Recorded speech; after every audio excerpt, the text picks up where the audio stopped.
mengesahkan pemindahan ibu kota negara dalam pidato kenegaraan di Gedung DPR MPR RI, Presiden Jokowi berencana Ibu kota memindahkan negara ibu kota Indonesia negara segera pindah ke Kalimantan. Berbagai persiapan pun sudah. Indonesia has announced that it's moving its capital from the crowded megacity of Jakarta to eastern Borneo. Dengan ini saya mohon izin untuk memindahkan ibu kota negara kita ke Pulau Kalimantan. Secara legal, penetapan Kalimantan Timur sebagai ibu kota negara tertuang dalam Undang-Undang Nomor 3 Tahun 2022 yang disahkan oleh DPR RI pada 18 Januari 2022. Pemindahan ibu kota dari Jakarta ke Kalimantan Timur direncanakan untuk mengatasi ketimpangan pembangunan dan demi pemerataan pembangunan. Lokasi IKN dipilih di 2 kabupaten di Kalimantan Timur, yaitu Kabupaten Kutai Kartanegara dan Kabupaten Penajam Pasar Utara. 2 lokasi ini dari ibu kota provinsi Kalimantan Timur Samarinda berjarak sekitar 123 km.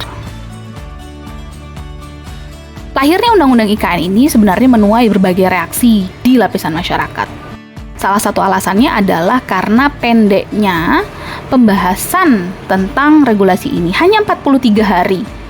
Dampak dari singkatnya pembahasan undang-undang yang memuat 11 bab dan 44 artikel ini adalah tidak mencakup aspirasi atau perspektif dari warga lokal.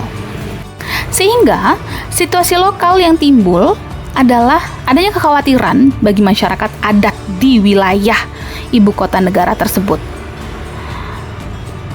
Sehingga pemindahan ibu kota negara memberikan banyak tantangan. Salah satu permasalahan utama yang muncul adalah tentang pengakuan masyarakat adat. Hal ini penting sebagai dasar terjaminnya hak masyarakat adat di wilayah IKN dan jaminan perlindungan terhadap hak masyarakat adat. Dalam kerangka global, perlindungan masyarakat adat ini tertuang dalam berbagai konvensi. Konvensi yang pertama ada Universal Declaration of Human Rights tahun 1949, kemudian ada International Covenant on Civil and Political Rights, ada International Covenant on Economic, Social, and Cultural Rights, Indigenous and Tribal People Convention 1989 atau dikenal juga dengan ILO Convention nomor 169. Dan terakhir ada United Nations Declaration on the Right of Indigenous People di tahun 2007. Dalam kerangka nasional ada beberapa regulasi yang memberikan perlindungan terhadap masyarakat adat, namun tersebar di berbagai regulasi.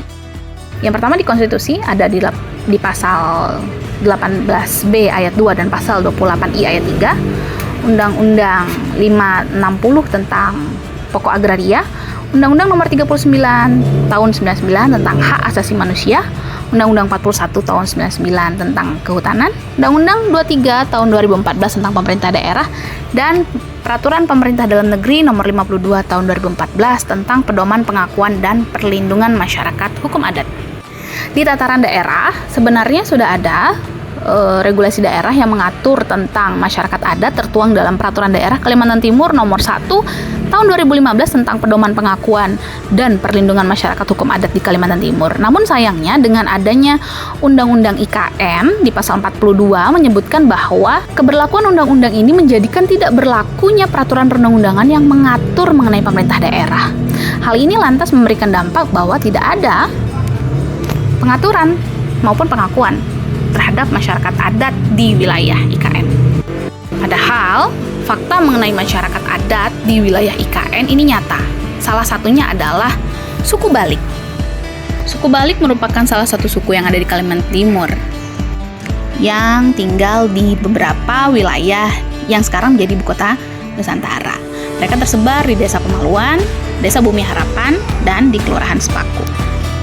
Ada 5 langkah affirmative action bagi masyarakat adat dalam pembangunan ibu kota negara ini. Yang pertama adalah sekiranya penting untuk memberikan pengakuan terhadap masyarakat adat tersebut. Dampak dari adanya pengakuan terhadap entitas masyarakat adat juga berdampak pada pengakuan terhadap wilayah masyarakat adat. Ketiga, keterbukaan informasi dan transparansi kebijakan yang mudah diakses oleh tidak hanya masyarakat adat.